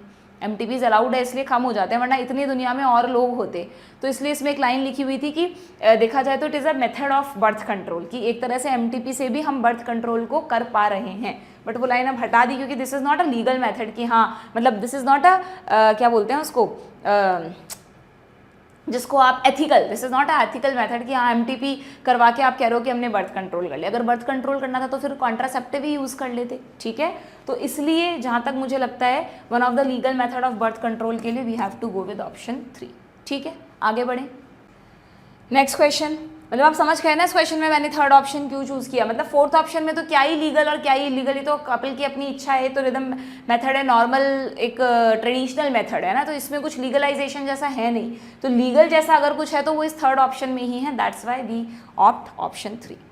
नेक्स्ट क्या है, MTP is considered safe up to how many weeks of pregnancy, up to how many weeks of pregnancy, तो अगर सेफ साइड की बात करें, ये सेकेंड ट्राइमेस्टर अलाउड से, but second trimester are much more riskier उसमें MTP करवाना, तो फर्स्ट ट्राइमेस्टर सबसे ज़्यादा सेफ है, तो up to how many weeks हो गया, फर्स्ट ट्राइमेस्टर में 3 मंथ यानी 3 × 4 12 वीक्स, ठीक है, आगे बढ़ें। नेक्स्ट MTP से रिलेटेड क्वेश्चंस हो गए। MTPs में आपको ये भी बता रखा है कि MTPs जब लीगली नहीं था तो एमनियोसेंटेसिस का भी बहुत मिसयूज़ किया जाता था सेक्स डिटर्मिनेशन में, ठीक है। अब आ जाओ STIs यानी सेक्सुअली ट्रांसमिटेड इन्फेक्शन, जो पुरानी NCERTs में STDs लिखा हुआ है, सेक्सुअली ट्रांसमिटेड डिजीज़, उसको इन्फेक्शन इसलिए कर दिया क्योंकि डिजीज़ में तो इन्फेक्शियस नॉन इन्फेक्शियस सब आती हैं, और जितने भी सेक्सुअल ट्रांसमिटेड हैं वो सारे इन्फेक्शंस ही हैं, ठीक है, इसलिए इसका नाम कर दिया इन्फेक्शंस, ओके। इसमें वायरल भी हो सकते हैं, बैक्टीरियल भी हो सकते हैं, फंगल भी हो सकते हैं, तो आपकी बुक में कुछ नाम दे रखे हैं, आप देख लो एक बार, गोनोरिया, सिफिलिस, क्लैमाइडियासिस, ट्राइकोमोनियासिस, ट्राइकोमोनियासिस तो प्रोटोजोन है, अभी इसको नहीं कर रही मैं, ये प्रोटोजोन से होता है, जो मैंने हाईलाइट किया है ना, गोनोरिया, सिफिलिस, क्लैमाइडियासिस, ये तीनों तो हैं बच्चों बैक्टीरियल, ये तो बैक्टीरियल हैं, ट्राइकोमोनियासिस वायरल है, और जो बाकी बचे ना ट्रिपल एच में HIV यानी एड्स, हर्पीज और हेपेटाइटिस, ये तीनों वायरल हैं। सिंपल तरीका याद रखने का, ट्रिपल H, ठीक है। और हाँ, ट्रिपल H में ये भी ध्यान रखना कि इन ट्रिपल H में से हर्पीज़ का तो फिर भी इलाज है, बट ये जो दो हैं HIV और हेपेटाइटिस, ये अगर एक बार हो जाए तो these are the fatal diseases, इनका ट्रीटमेंट नहीं है मेडिकल साइंस में अब तक, इनमें पेशेंट की लाइफ को थोड़ा बढ़ाया जा सकता है दवाइयों से, बट इसका 100% क्योर नहीं है। हेपेटाइटिस में भी कई तरह का होता है, स्पेशली बात हो रही है हेपेटाइटिस B की, ठीक है, क्लियर है। हर्पीज़ भी कई होते हैं बच्चों, जेनाइटल हर्पीज़ भी होते हैं, कुछ दूसरे हर्पीज़ भी होते हैं। अच्छा, एक जेनाइटल वॉर्ड्स भी है बच्चों, ये भी वायरल ही है, जेनाइटल वॉर्ड्स भी वायरल में आता है, ठीक है। वॉर्ड्स में कुछ प्रोलिफरेशंस हो जाते हैं स्किन पर, ठीक है, that's Y papilloma virus, HPV virus से होता है, पैपिलोमा यानी प्रोजेक्शन, ह्यूमन पैपिलोमा वायरस, ठीक है, डन। और बाकी तो इसमें जनरल नॉलेज की चीज़ें हैं, अभी हम क्वेश्चंस करेंगे, उसमें आप देख लोगे कैसे इनको रोका जा सकता है। हाँ, एक चीज़ इंपॉर्टेंट और है, STDs के कॉम्प्लिकेशंस, अगर कोई STIs को ट्रीट नहीं करवाए प्रॉपरली, क्योंकि सोसाइटी में लोगों को हेजिटेशन रहता है, डॉक्टर के पास जाने से डरते हैं, इस तरह के सिम्टम एडोलेसेंस एज ग्रुप में इज़ वेरी कॉमन। क्या सिम्टम्स होते हैं? बहुत जनरल सिम्टम होते हैं, या तो एसिम्टोमेटिक रहता है बहुत टाइम तक, या फिर इसमें सिंपल सी itching, fluid discharge, slight pain, swelling, इतने सिंपल से सिम्टम्स आते हैं जेनाइटल रीजन्स में। तो कई बार बच्चे इस एज ग्रुप में अपने पेरेंट्स को बताने से या डॉक्टर के पास जाने से झिझकते हैं, जिसकी वजह से अगर इनको प्रॉपर ट्रीटमेंट नहीं मिले बच्चों STIs को, तो देखो आगे जाकर क्या कॉम्प्लिकेशंस हो सकते हैं। PID is very common now days, हालांकि ज़रूरी नहीं है STIs की वजह से PID हो रहा है, PID और भी वजहों से हो रहा है, लाइफस्टाइल चेंजेस वगैरह की वजह से, बट पेल्विक इन्फ्लेमेटरी डिजीज़ अगर किसी को लॉन्ग टाइम तक है ना, तो आगे जाकर प्रेगनेंसी में बहुत दिक्कत आती है, स्टेरिलिटी भी हो सकती है, ठीक है। देन अबॉर्शंस, स्टिल बर्थ का मतलब बेबी बॉर्न तो हो गया बट डेड बॉर्न हुआ है, मतलब मरा हुआ बच्चा होना, that is still birth. Ectopic pregnancy previous chapter में बताया था कि कई बार जो इम्प्लांटेशन है वो यूट्रस में ना होकर फेलोपियन ट्यूब्स में हो जाता है, जिससे कि फेलोपियन ट्यूब के रप्चर होने का या जान का भी खतरा रहता है, ओके। इनफर्टिलिटी हो सकती है, even cancer of reproductive tract तक हो सकता है अगर STIs को ट्रीट ना किया जाए तो। दैट्स वाई कभी भी STI से रिलेटेड कोई भी सिम्टम है तो we should consult to the doctors. Simply इनके लिए दवाइयाँ अवेलेबल हैं, उनसे ये ट्रीट हो जाते हैं, बट अगर रख लिया लॉन्ग टाइम तक अपने पास तो they will lead to complications, ठीक है, क्लियर।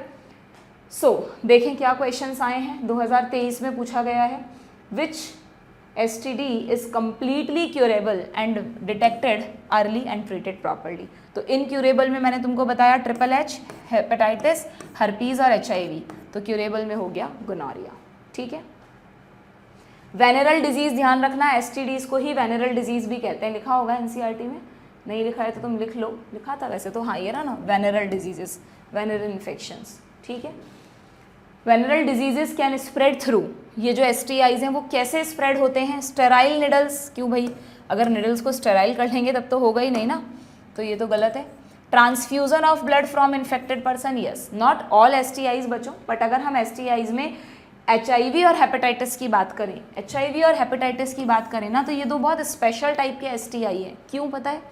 बाकी STIs जो हैं उनमें उनका जो पैथोजन है वो सिर्फ रिप्रोडक्टिव ट्रैक में ही रहता है, बट ये दो डिजीज़ ऐसी हैं जिनमें जो पैथोजन है वो रिप्रोडक्टिव ट्रैक के साथ साथ ब्लड में भी चला जाता है। बॉडी के जितने भी दूसरे फ्लूइड्स हैं, जैसे सलाइवा है ना, कोई भी म्यूकस है, मतलब म्यूकस तो मतलब सॉरी मिल्क है, मदर्स मिल्क है, और क्या होता है, reproductive tract, blood, saliva, milk, जो भी बॉडी के फ्लूइड्स हैं उन सब में चला गया। ठीक है, तो इसका मतलब ये जो दो डिजीज़ है, बाकी में नहीं हुआ ऐसा, सिर्फ इन दोनों में हुआ है। तो अगर जो भी इन्फेक्टेड पर्सन है उसका ब्लड किसी नॉर्मल पर्सन के ब्लड के कांटेक्ट में आए, अगर उसका, ऐसा नहीं कि डॉक्टर इनको ट्रीट ही नहीं करेंगे, अरे इसका ब्लड आ गया हम क्यों ट्रीट करें, हमें हो जाएगा, इंटैक्ट स्किन के थ्रू नहीं घुस सकते ये वाले वायरस दोनों के। अगर पेशेंट का ब्लड किसी नॉर्मल पर्सन के ब्लड के कांटेक्ट में आए, ब्लड टू ब्लड अगर कांटेक्ट हो गया तो ठीक है। ऐसे ही पेशेंट की सलाइवा नॉर्मल पर्सन के ब्लड के कांटेक्ट में आए, सलाइवा टू सलाइवा भी नहीं, पेशेंट का ब्लड, पेशेंट का सलाइवा नॉर्मल पर्सन के ब्लड के कांटेक्ट में है। जैसे डेंटिस्ट अगर ट्रीटमेंट कर रहे हैं तो उनको HIV पेशेंट है तो उसको ध्यान में रखते हुए ढंग से ट्रीटमेंट करना चाहिए। पता लगा हाथ पे कोई कट लगा हुआ है, आप उसको ट्रीट कर रहे हो और सलाइवा आपके ब्लड के कांटेक्ट में आ गई तो फिर वो HIV बॉडी में घुस सकता है। ठीक है, या फिर जो मदर्स हैं उनमें प्रेगनेंसी के दौरान भी आपको पता है फीटर प्लेसेंटा के थ्रू भी ट्रांसमिशन होता है HIV का, और मदर्स मिल्क के थ्रू भी वो फीटस में जा सकता है। इसलिए आजकल प्रेगनेंसी स्टार्ट होने पर HIV टेस्ट भी करवा लिया जाता है। अगर है तो इस तरह के वैक्सीनेशंस अवेलेबल हैं जिनसे उस वायरस को बच्चे में जाने, फीटस या बच्चे में जाने से रोका जा सके। ऐसा वैक्सीन तो नहीं है कि हमें एडल्ट को डिजीज़ रोक दे, बट उसके ट्रांसमिशन को वो वायरस, वो वैक्सीन रोक सकता है। ठीक है, तो आपको समझ में आ गया। इसलिए इन दोनों के रिगार्डिंग ये क्वेश्चन बना है कि ये दोनों जो STI हैं वो कॉपुलेशन से सेक्सुअली तो स्प्रेड होते ही होते हैं, plus sharing of injection needles, surgical instruments, है ना, infected person, transfusion of blood, infected mother to foetus, इन सब से भी ट्रांसमिट होते हैं। तो इसको ध्यान में रखते हुए आप ये क्वेश्चन करेंगे कि venereal disease can spread through Sterlite needle, Sterlite कर लिया आपने, प्रॉपर निडल्स को स्टराइल कर लिया तो कुछ नहीं होगा, ट्रांसफ्यूजन से होगा, इन्फेक्टेड मदर टू फीटस में होगा, किसिंग से नहीं होगा, सलाइवा टू सलाइवा नहीं है, सलाइवा टू ब्लड है। ओके, इनहेरिटेंस थोड़ी ना होगा बच्चों। आप ये मत समझ लेना कि एड्स एक इनहेरिटेड डिसऑर्डर है, मदर से उसके फीटस में चला गया। तो इनहेरिटेड का मतलब एक ऐसा डिसऑर्डर जिसका डिफेक्ट जेनेटिक डिफेक्ट है, जीन्स के ट्रांसमिशन से जो हो रहा है, मदर टू फीटस जा रहा है तो उसको जेनेटिक कभी नहीं कहेंगे। ठीक है, वो एक प्रेगनेंसी एक्वायर्ड इन्फेक्शन हुआ बट जेनेटिक नहीं हुआ। ओके, सो क्या होगा इसका answer? B and C option 4, 2021 का क्वेश्चन है। ठीक है, ये पूछा था ना कैन स्प्रेड थ्रू, हाँ कहीं कांट पूछा हो। Next, select the option including all sexually transmitted diseases. बता दो भाई, जिसमें सारी सेक्सुअली ट्रांसमिटेड डिजीज, उसमें से मलेरिया हटा दो, फिलेरिया हटा दो, कैंसर हटा दो। ये रहा option 1। Next, which sexually transmitted disease is not completely curable. Same question repeat हुआ है, लगभग सेम सा ही है। तो इसमें से तुम, हाँ नॉट कम्प्लीटली क्यूरेबल, अच्छा उसमें पूछा था कम्प्लीटली क्यूरेबल, इसमें पूछा है नॉट, तो ट्रिपल H, ये रहा हर्पीज, HIV, हर्पीज, हेपेटाइटिस। 2017 में मैच द कॉलम, गोनोरिया। अच्छा, यहाँ पे पैथोजेंस पे क्वेश्चन आ गया बच्चों, हालांकि NCERT में नहीं है, बट आई रिमेंबर जब मैंने तुम्हें पढ़ाया था तो इन सबके पैथोजेंस भी बताए थे। तुमने नहीं लिख रखे तो तुम यहाँ से भी लिख सकते हो। गोनोरिया होता है नाइजीरिया गोनोरी से, इसका पूरा नाम नाइजीरिया गोनोरिया, वो लिख देते तो पता चल ही जाता है, इसलिए उन्होंने लिखा नहीं। ठीक है, देन सिफिलिस होता है ट्रिपोनेमा पैलिडम से, ट्रिपोनेमा पैलिडम से। ओके, वॉर्ड्स अभी बता ही दिए थे मैंने, पैपिलोमा यानी प्रोजेक्शन, वॉर्ड्स यानी भी स्किन पे projection. So human papilloma wards generally skin पे भी होते हैं, और अगर जेनाइटल रीजन में है तो जेनाइटल वॉर्ड्स। रीजन वही है HPV, ह्यूमन पैपिलोमा वायरस, और एड्स होता है HIV से। ठीक है, और कौन सा रह गया इसमें, कोई रह गया क्या? इसमें ये ट्राइकोमोनियासिस एक पैथोजन से होता है, उसका नाम क्या था, लिखवाया था मैंने तुम्हें, ट्राइकोमोनास। ठीक है, ट्राइकोमोनास से होता है ट्राइकोमोनियासिस। डन। क्लमाइडियासिस, क्लमाइडिया वही, क्लमाइडियासिस का देख लेना, मुझे याद नहीं आ रहा अभी एकदम से। ठीक है, लिखवाया होगा मैंने तुम लोगों को। डन, समझ में आ गया। तो ए का सेकंड ये रहा, एक ही ऑप्शन में था, वैसे भी कर सकते हो तुम इस क्वेश्चन को। चलिए नेक्स्ट क्या है, which is not a sexually transmitted disease भाई, which is not a sexually transmitted disease, ये रहा एनसेफेलाइटिस। एनसेफेलाइटिस एक्चुअली तुम्हारे कहीं भी नहीं है कोर्स में। एनसेफेलॉन वर्ड मैंने आपको कई बार बताया है कि ब्रेन से रिलेटेड होता है, सेफेलो हेड होता है, एनसेफेलॉन ब्रेन। तो कई बार ब्रेन में इन्फेक्शंस हो जाते हैं, इन्फ्लेमेशन हो जाते हैं, उस कंडीशन को एनसेफेलाइटिस कहते हैं। ठीक है, क्लियर है? तो ये STI नहीं है। Then which is correct regarding STDs, correct बताना है अब की बार हमको, 2013 का क्वेश्चन है। A person may contract syphilis by sharing milk with one already suffering from the disease। बिल्कुल नहीं, STIs कभी भी चीज़ों को, इवन एड्स भी, कई बार लोग घबराते हैं, हमारी सोसाइटी में स्टिग्मा है कि किसी को एड्स हो गया तो हम उसके साथ बैठ नहीं सकते, खा पी नहीं सकते, उसके साथ अगर खाना खाएंगे तो हमें भी हो जाएगा। ऐसा नहीं है, मैंने तुम्हें क्लियर किया कि उसकी सलाइवा जब हमारे ब्लड के कॉन्टैक्ट में आएगी तो ही वो पैथोजन हमारी बॉडी में एंटर करेगा, वरना नहीं।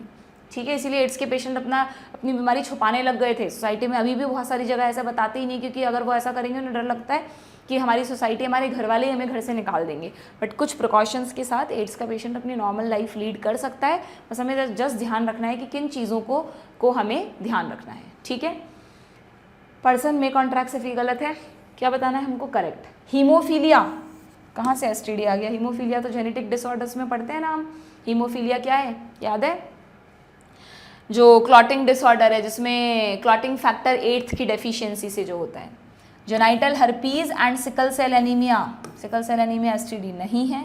Chances of a 5 year boy contracting STD are very little. Yes, ये सही है, ये सही है ना, क्योंकि but obvious sexually transmitted infections हैं तो उसमें वेरी लिटिल, मतलब क्या क्वेश्चन बनाया अजीब सा, है ना।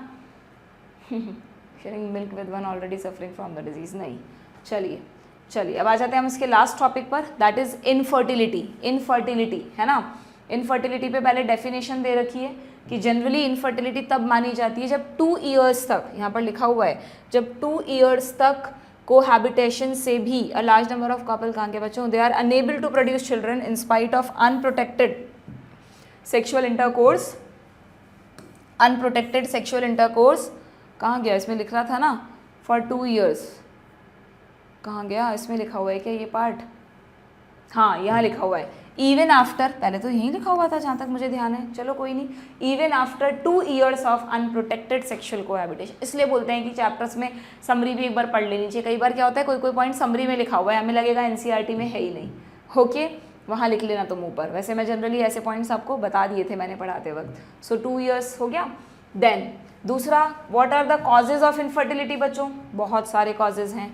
कोई फिजिकल प्रॉब्लम हो सकती है, रिप्रोडक्टिव इन्फेक्शन हो सकता है, कॉन्जेनाइटल प्रॉब्लम हो सकती हैं, डिजीजेज, कई दवाइयों के साइड इफेक्ट्स हैं, कई बार इम्यूनोलॉजिकल, और स्ट्रेस तो आजकल इनफर्टिलिटी का एक और मेजर फैक्टर बन गया है। ठीक है, देन उसके बाद अब ये मेथड्स हैं, जिन मेथड से इनफर्टिलिटी को ट्रीट नहीं होती इनफर्टिलिटी, ये जितने भी मेथड्स हैं उनमें ऐसा नहीं है कि उस पर्सन को आपने ट्रीट कर दिया, अब वो जितनी बार चाहे प्रेगनेंसी कर सकता है, कंसीव हो सकता है, ऐसा नहीं है। इनफर्टिलिटी को सिर्फ असिस्ट किया जाता है, प्रॉब्लम को पता लगाया जाता है। स्पेशल सेंटर्स होते हैं, इनमें प्रॉब्लम्स का पता लगाते हैं कि अच्छा इसमें ओव्यूलेशन नहीं हो रहा क्या, या ओवम तो बन रहा है बट जो स्पर्म्स हैं वो मोटाइल कम है तो ओवम तक पहुंच नहीं पा रहे, या शायद स्पर्म्स की फर्टिलाइजिंग कैपेसिटी में कोई प्रॉब्लम है क्या, या हो सकता है फर्टिलाइजेशन भी हो जाता है बट यूट्रस में कोई प्रॉब्लम है तो इम्प्लांटेशन नहीं हो पा रहा क्या। तो बहुत सारे स्टेज पे प्रॉब्लम्स हो सकती हैं। तो पहले एग्जैक्ट प्रॉब्लम का डायग्नोसिस करना पड़ता है, फिर उसके अकॉर्डिंग प्लान करना पड़ता है कि कौन सा मेथड उस कपल के लिए अप्रोप्रिएट है। बहुत सारे मेथड्स हैं, जिनमें से कुछ मेथड्स तुम्हारी बुक में दिए हैं। फर्स्ट मेथड है IVF, द मोस्ट कॉमन, जिसको कहते हैं टेस्ट ट्यूब बेबी प्रोग्राम, जिसमें बेबी टेस्ट ट्यूब में नहीं, सिर्फ जाइगोट एम्ब्रियो टेस्ट ट्यूब में बनता है। यू नो दैट कि जो स्पर्म्स हैं और ओवम हैं वो उस कपल के भी ले सकते हैं, अगर उनमें से किसी में नहीं है तो कोई एक चीज़ किसी और पार्टनर, मतलब किसी मतलब क्या बोलेंगे, उसकी आइडेंटिटी रिवील नहीं की जाती कि वो किसके स्पर्म है किसके ओवम है, ठीक है, तो वो भी ले सकते हैं। सिंपली टेस्ट ट्यूब में, एक मीडियम में, कल्चर मीडियम में फर्टिलाइजेशन करवाते हैं। That's why it is called in vitro fertilisation. In vitro यानी outside the living system, but obvious उस कल्चर मीडियम में बिल्कुल बॉडी जैसी सेम कंडीशंस अवेलेबल होनी चाहिए, वही टेम्परेचर, वही pH, है ना, simulated conditions in the laboratory, बिल्कुल बॉडी जैसी कंडीशंस। अब जो जायगॉट बन गया, ऐसा नहीं बस जायगॉट बनते ही तुरंत उसे फीमेल में डाल दो, जायगॉट को थोड़ा सा डिवीजन करने दिया जाता है। या तो जायगॉट को 8 सेल्ड स्टेज तक ग्रो करने देते हैं, फिर इम्प्लांट करते हैं, या मोर देन 8 सेल्ड स्टेज पर इम्प्लांट करते हैं, ठीक है। अगर 8 सेल्ड पर कर रहे हैं ना बच्चों, तो इसको कहते हैं ZIFT। जाइगोट कहाँ करेंगे 8 सेल्ड पर? फेलोपियन ट्यूब में, इंट्रा फेलोपियन ट्रांसफर। ध्यान रखना इसका, वैसे 8 सेल्ड स्टेज में ये मॉरूला बन गया, बट मेथड का नाम MIFT नहीं किया, मेथड का नाम है जाइगोट इंट्रा फेलोपियन ट्रांसफर। और अगर मोर देन 8 सेल्ड में कर रहे हो ना, तो फिर इसका नाम हो जाता है इंट्रा यूटराइन ट्रांसफर। क्योंकि याद करो ह्यूमन रिप्रोडक्शन का डायग्राम, जब 8 से 16 सेल या 16 से 32 बनती हैं, तब तक एम्ब्रियो फेलोपियन ट्यूब से नीचे उतर चुका होता है, यूट्रस में आ चुका होता है। तो अगर आप 8 सेल्ड से ऊपर कर रहे हो तो फिर यूट्रस में किया जाएगा, दैट इज IUT। तो दोनों में फ़र्क समझ आ गया, दोनों is a part of IVF test tube baby programme. Clear? यहाँ पे एक छोटी सी लाइन और है कि कई बार फर्टिलाइजेशन इन विवो भी करवा सकते हैं, थोड़ा असिस्ट करके। अगर लग रहा है कि नहीं यार फर्टिलाइजेशन हो तो सकता है, कुछ प्रॉब्लम्स है, तो उनको ट्रीट करके डायग्नोस करके इन विवो फर्टिलाइजेशन भी करवाया जा सकता है। It also could be assist for such transfer to assist those females who can not conceive. तो इन विवो और इन विट्रो में फ़र्क समझ आ गया। विद इन द फीमेल होगा तो in Vivo, outside the female होगा तो इन विट्रो। देन सबसे ज़्यादा कन्फ्यूज़न होता है आप लोगों को ZIFT एंड GIFT में। दोनों का बिल्कुल सेम फुल फॉर्म है, बस जायगोट और गैमीट का फ़र्क है। और इतना सा डिफरेंस अगर आपने समझ लिया तो कभी क्वेश्चन गलत नहीं होगा। तुम खुद दिमाग लगाओ कि जायगोट का अगर ट्रांसफ़र कर रहे हैं तो बट ऑब्वियस जायगोट बाहर बना है, तो वो तो IVF मतलब ये हाँ IVF टेस्ट ट्यूब बेबी प्रोग्राम का हिस्सा है। बट अगर मैं कह रही हूँ गैमीट इंट्राफेलोपियन ट्रांसफ़र, जब गैमीट को ट्रांसफ़र कर रहे हैं, गैमीट को ट्रांसफ़र कर रहे हैं, तो इसका मतलब अभी तक फर्टिलाइजेशन तो हुआ ही नहीं है ना। तो गैमीट को क्यों ट्रांसफ़र करेंगे भला? What is the indication of this method? अगर किसी फीमेल में ओवम नहीं बन रहा, बाकी सब चीज़ों के लिए अप्रोप्रिएट है, इम्प्लांटेशन, यूट्रस वगैरह everything is okay, but ovum ही नहीं बन रहा, तो फिर उस केस में किसी एक, वही बताएंगे नहीं आइडेंटिटी, किसी फीमेल का ओवम ले लिया जाता है और उस ओवम को ये जो कपल है इनकी फीमेल में ट्रांसफ़र कर दिया जाता है। कहाँ करेंगे? जो ओवम की जगह है, दैट इज़ फेलोपियन ट्यूब। तो सिंपली इसको क्या कह देंगे? Gamete intrafallopian transfer. इसी एक वर्ड में पूरा मीनिंग छुपा है दोनों मेथड्स का। समझ गए? गलत तो नहीं करोगे कि ये मेथड कब चाहिए? When a female is not able to produce ovum but it can provide the environment for fertilization as well as for implantation. ठीक है, क्लियर है क्या? देन यहाँ पर कई बार इसमें GIFT में साथ में ओवम तो करते ही हैं, स्पर्म्स का मिक्सचर भी, स्पर्म्स भी जो इसी कपल के जो मेल हैं उनके स्पर्म्स भी डाल देते हैं to increase the success of fertilization, या फिर नॉर्मल मीटिंग भी हो सकती है। ठीक, नाउ व्हाट इज ICSI? इसका भी मीनिंग इसके नाम में छुपा है, intra cytoplasmic sperm injection. Ovum के साइटोप्लाज्म में स्पर्म को इंजेक्ट करना है सीधा। क्यों कर रहे हो ऐसा तुम? क्योंकि स्पर्म्स की मोटिलिटी कम है। बहुत सिंपल सा इंडिकेशन है। अगर किसी केस में स्पर्म्स की मोटिलिटी कम है तो वहाँ पर इस मेथड को यूज़ करते हैं। ठीक है, जहाँ पर स्पर्म मोटिलिटी कम है, simple.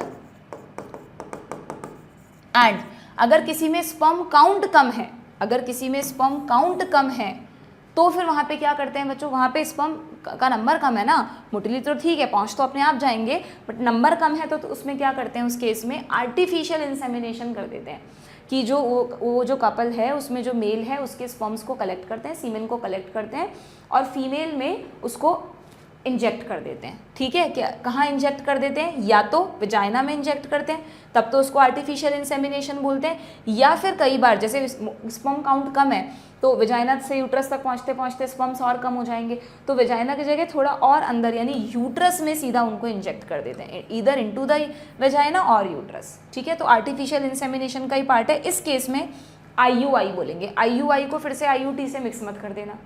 IUT is the transfer, किसका ट्रांसफ़र? ब्लास्टोसिस्ट मतलब मोर देन 8 ब्लास्टोमियर स्टेज में। और IUI मतलब आई किसको बता रहा है? इंसेमिनेशन। तो इंसेमिनेशन आर्टिफिशियली करा है। ना सिर्फ ज़रूरी नहीं लो स्पर्म काउंट में ही करो, कई बार ऐसा होता है कि मेल पार्टनर में कोई फिजिकल इनेबिलिटी जिसकी वजह से वो इंसेमिनेट नहीं कर सकते, तो उन्हीं का स्पर्म, जेनेटिक्स तो वही रहा है बच्चे की, तो उन्हीं का स्पर्म लेकर उसको इंसेमिनेट करवा देते हैं। ठीक है, सारे मेथड्स में तुम बिना बात में कंफ्यूज होते हो, बिल्कुल नाम में उनका मीनिंग छुपा हुआ है। और लास्ट पैराग्राफ में अबॉर्शन के बारे में बताया कि it is also a good method. ठीक है, देख लो भाई, कर लें क्वेश्चंस फटाफट, देखें ख़त्म करें इस चैप्टर को। छोटा सा चैप्टर था, जितना ह्यूमन रिप्रोडक्शन ने टाइम लिया ये तो फटाफट हो गया हमारा। चलो, in which technique the embryo, ढंग से पढ़ना एक एक word, the embryo are transferred to assist those females who can not conceive. Embryo को ट्रांसफ़र कर रहे हैं, यानी टेस्ट ट्यूब बेबी प्रोग्राम है। टेस्ट ट्यूब बेबी प्रोग्राम में ZIFT होता था और IUT होता था। सिंपल, कोई कन्फ्यूज़न तो नहीं है। GIFT में एम्ब्रियो को तो ट्रांसफ़र नहीं कर रहे, गैमीट को ट्रांसफ़र कर रहे हो। ICSI में तो स्पर्म का इंजेक्शन दे रहे हो। कंफ्यूज तो नहीं होगे, यही बताना चाहती हूँ मैं। खुद थ्योरी पढ़ के रिवीजन करोगे तो तुमसे खुद से भी हो जाएगा, उसमें क्या बड़ी बात है, तुमने पढ़ रखा है, उठाओ बुक, थ्योरी पढ़ो, ख़त्म। यहाँ पर मैं ये सेशंस इसलिए तुम्हारे लेती हूँ कि मैं तुम्हें छोटी छोटी चीज़ें बता सकूँ, कहाँ तुम अटकते हो, कहाँ उलझते हो, और वो गलतियाँ तुम ना करो, ठीक है। In case of a couple where the male is having, ढंग से पढ़ना है, male is having low sperm count. अभी पढ़ा है, तुरंत याद है मैम, आर्टिफिशियल इंसेमिनेशन, बट वहाँ पर हमें लग सकता है यार इसका आंसर ICSI भी तो हो सकता है, दिया भी है देखो इन्होंने ऑप्शन में, ICSI भी तो हो सकता है, बिल्कुल होता है, अभी तो मैंने तुम्हें पढ़ाया है ना, अभी नहीं होगा कन्फ्यूज़न, बाद में होगा 1 महीने बाद जब एग्ज़ाम दोगे तुम, ठीक है। तो प्लीज़ इसीलिए मैं यहाँ पर बच्चों को लिखवा के रखती हूँ इन दोनों मेथड्स में कि अगर लो स्पर्म काउंट है, स्पर्म्स का नंबर कम है तो इंसेमिनेशन करवाना है, और स्पर्म्स की मोटिलिटी कम है तभी तो साइटोप्लाज्म में जाकर इंजेक्शन दिया तुमने, तो फिर ICSI करवाना है, ठीक है, क्लियर है। सो इसका आंसर क्या होगा, लो स्पर्म काउंट पूछा है, सो आंसर हो जाएगा इंसेमिनेशन, ठीक है। नेक्स्ट क्या है, नेक्स्ट क्वेश्चन क्या है, embryo with more than 16 blastomere, वही मोर देन 8 ब्लास्टोमियर, एक तरह से वो भी कह सकते हो, मोर देन 16 भी कह सकते हो। अगर इनविट्रो फर्टिलाइजेशन से बना है तो इसको कहाँ ट्रांसफर करोगे बच्चों, यूट्रस में। फेलोपियन ट्यूब में कब करोगे, जब लेस देन 8 ब्लास्टोमियर है। यहाँ 16 लिख दिया इन्होंने, वैसे तुम्हारी बुक में लेस देन और मोर देन 8 लिखा हुआ है, ये रहा, ठीक है, clear. Next, a childless couple can be assisted to have a child through a technique called GIFT, full form पूछा है, simple, gamete intra fallopian transfer, है ना। इस तरह के सिंपल क्वेश्चन में भी गलतियाँ हो जाती हैं कई बार। ART IVF involves transfer of, अगर IVF की बात हो रही है इसका मतलब फर्टिलाइजेशन हो चुका है बाहर ही, तो किसका ट्रांसफ़र करेंगे हम, एम्ब्रियो का करेंगे, एम्ब्रियो का या जायगॉट कुछ भी कह सकते हो। कहाँ करोगे, जायगॉट का कर रहे हो। जायगॉट से इनका मतलब क्या है, जायगॉट से इनका मतलब अप टू 8 ब्लास्टोमियर है, तो अगर जायगॉट का करोगे तो इनटू द फेलोपियन ट्यूब कर दोगे, ZIFT। और अगर एम्ब्रियो विद 16 ब्लास्टोमियर करोगे तो यूट्रस में करोगे, ना कि फेलोपियन ट्यूब में, तो ये गलत है, दैट इज IUT, ठीक है। So option 2। यहाँ कंफ्यूज मत होना कि मैम जायगॉट क्यों लिखा, वो तो 8 ब्लास्टोमियर तक तो पहुँच गया ना, उसको मॉरूला ना कह के जायगॉट ही कहते हैं ये लोग, ठीक है। आर्टिफिशियल इंसेमिनेशन मीन्स, क्या कर रहे हैं आर्टिफिशियल इंसेमिनेशन में, artificial introduction of sperms of a healthy donor into the vagina. इसमें कोई गड़बड़ नहीं लग रही मुझे, यहाँ पर ओवरी लिखा है, यहाँ पर ये भी गलत है, ये भी गलत है, simple. Next, the stage transferred into the uterus after induced fertilization of ovum in the laboratory. Laboratory में फर्टिलाइजेशन करा चुके हो, यानी अगेन बात हो रही है IVF की, तो ये बोल रहा है वो कौन सी स्टेज है जिसको यूट्रस में ट्रांसफ़र करोगे, तो मोर देन 8 ब्लास्टोमियर वाली स्टेज है वो, यस और नो। क्या करें, ऑप्शन ही अजीब से दिए हैं, एम्ब्रियो एट 4 ब्लास्टोमियर, 2 ब्लास्टोमियर, इसमें तो करते ही नहीं है। मॉरूला या जायगॉट, जायगॉट तो हो नहीं सकता, तो अगेन मैं मॉरूला चूज़ कर सकती हूँ। क्या 8 ब्लास्टोमियर तक ही मॉरूला बोलते हैं, 16 ब्लास्टोमियर तक मॉरूला बोला जाता है। 16 से जब 32 सेल्स बनती हैं तब जनरली कैविटी क्रिएट हो चुकी होती है ब्लास्टोसील, तब ब्लास्टोसिस्ट बोलते हो। इसीलिए इस टेक्निक में ZIFT नाम रखा गया, कि अगर मॉरूला बोलोगे तो 8 से कम वाले को भी बोल सकते हैं, 8 से ज़्यादा वाले को भी बोल सकते हैं, तो वो वर्ड ही हटा दिया, ठीक है, but yes it is morula, clear. The test tube baby programme employ which technique, test tube baby programme में से इसमें से क्या आता है, एक तो IUT आता है, ये IUI है, गड़बड़ मत कर देना, GIFT मत कर देना, गैमीट का ट्रांसफ़र नहीं हो रहा, ZIFT। The technique called GIFT is recommended for those females, gamete का ट्रांसफ़र किस में चाहिए, जो खुद ओवम नहीं बना पा रही हैं, who can not produce an ovum, who can not provide suitable environment for fertilization, नहीं फर्टिलाइजेशन तो मदर में ही करवा रहे हैं ना, तो ऑप्शन 1। इससे एक चीज़ और याद आई मुझे, ये जो ICSI टेक्निक है ना बच्चों, ICSI टेक्निक है ना, उसमें भी ध्यान रखना इनविट्रो फर्टिलाइजेशन होता है, क्योंकि अगर तुम कहाँ गया ये रहा, क्योंकि अगर तुम कह रहे हो कि हम ओवम के साइटोप्लाज्म में स्पर्म को इंजेक्ट कर रहे हैं, तो फीमेल की बॉडी में थोड़ी ना करोगे। अभी हो सकता है थोड़े टाइम बाद इतना इनोवेटिव हो गया हो या अभी हो भी गया हो, लेकिन फिर भी जनरली इस टेक्निक में पहले उसी फीमेल का ओवम निकालते हैं, लेबोरेटरी कंडीशंस में उसमें स्पर्म इंजेक्ट करते हैं और फिर वो जो जायगॉट है उसको वही सेम अप टू 8 और मोर देन 8 में वापस फीमेल में डाल देते हैं। ठीक है, बस टेस्ट ट्यूब बेबी में ये था कि अगर फीमेल में ओवम नहीं है या फादर में स्पर्म नहीं है तो किसी और के भी ले सकते हैं। यहाँ पे जनरली उनके खुद के ही होते हैं, बस लो स्पर्म मोटिलिटी की वजह से हमें ये करना पड़ा। ठीक है, तो ये अगेन ये एक ऐसा मेथड है जहाँ पर लेबोरेटरी में फर्टिलाइजेशन होता है। तो इन विट्रो फर्टिलाइजेशन इन सब में से कहाँ कहाँ होता है? 2 जगह, एक तो IVF में और एक ICSI में। सो नेक्स्ट क्वेश्चन क्या है? 2010 में पूछा गया, in vitro fertilisation is a technique that involve transfer of which into the fallopian tube. Fallopian tube में डालना है तो zygote up to 8 blastomere, yes और no? So embryo only up to 8 cell stage, first option ही ठीक है। एक minute, either zygote और early embryo up to 8 cell stage, ये भी दिया है बच्चों, बट एक बार पढ़ लो तुम NCERT में क्या लिखा है, एग्जैक्टली पढ़ लो क्या लिखा है। ओ आई सी, इस चीज़ को तो मेरा ध्यान ही नहीं गया है, देखना ज़रा। द जाइगोट और early embryo could then be transferred into the fallopian tube, यानी कि सिंगल सेल्ड जाइगोट को भी डाला जा सकता है बच्चों। हालांकि ज़्यादातर केसेस में सक्सेसफुल बनाने के लिए थोड़ा वेट करते हैं, जाइगोट को मल्टीप्लाई करते हुए देखते हैं कि हाँ भाई वो 2, 4, 8 सेल स्टेज में आ गया, तब डालते हैं। इसलिए मेरे माइंड में बिल्कुल वही बैठा हुआ था, बट प्लीज़ डू रिमेंबर क्योंकि NCERT में लिखा है तो जाइगोट भी सही है, तो फिर ये तो गड़बड़ हो। इसलिए बोलते हैं NCERT का एक एक पॉइंट पढ़ना ज़रूरी है। अभी भी इतने सालों का एक्सपीरियंस होने के बाद भी अगर मुझे किसी का क्वेश्चन में कन्फ्यूज़न होता है, चाहे मैं तुम्हें पढ़ा रही हूँ चाहे खुद पढ़ रही हूँ, तो मैं NCERT खोलने में 1% आलस नहीं करती बच्चों, तुम भी मत करना। हमेशा कहीं भी ज़रा सा भी कन्फ्यूज़न है और हो तो सकता है ऐसा, तो NCERT खोलो, देखो क्या लिखा है, फिर तुम्हारी गलती नहीं होगी। तो फिर मुझे इस ऑप्शन को चूज़ नहीं कर सकती ना मैं, I have to choose option 2। ठीक है, क्लियर है, ख़त्म क्वेश्चंस। अरे ये चैप्टर तो बड़ा आराम से पूरा हो गया, पता ही नहीं चला कब कंप्लीट हो गया। ठीक है भाई, है ना? तो यहाँ पर ये मैंने सारी चीज़ें तुम्हें बता दी, कुछ रहा तो है नहीं इस चैप्टर में। So it is done. So 12th NCERT का जो फर्स्ट यूनिट है हमारी वो हो गई है कंप्लीट। नेक्स्ट सेशन में हम स्टार्ट करने वाले हैं आपको सबसे ज़्यादा सताने वाली यूनिट, दैट इज़ जेनेटिक्स। ठीक है, उससे डरा मत करो बच्चों, आप किसी चीज़ से जितना डरोगे ना वो आपको उतना और डराएगी। इसलिए आप ये सोचो मुझे बहुत अच्छी तरह से जेनेटिक्स आती है, मैम के साथ क्वेश्चंस कर रहे हैं, एक बार जितना हो सके रिवीजन करके आना। मैं ये नहीं कहूँगी क्योंकि जेनेटिक्स बहुत बड़ी है तो एक दिन में तुम पूरा रिवीजन कर लो, पॉसिबल नहीं है। जितना तुम्हें लगता है कहीं कहीं तुम भूल जाते हो, मेन चीज़ें हैं, जो फर्स्ट चैप्टर है प्रिंसिपल्स ऑफ इनहेरिटेंस, उसको पढ़ के आना और नेक्स्ट सेशन में हम उसके क्वेश्चंस को करेंगे। ठीक है, अच्छे से पढ़ना। जेनेटिक्स पूरी मैंने अपलोड कर रखी है NCERT line to line series में, बट वहाँ पे 14-15 लेक्चर्स हैं दोनों चैप्टर्स के अलग अलग इंडिविजुअली पर चैप्टर।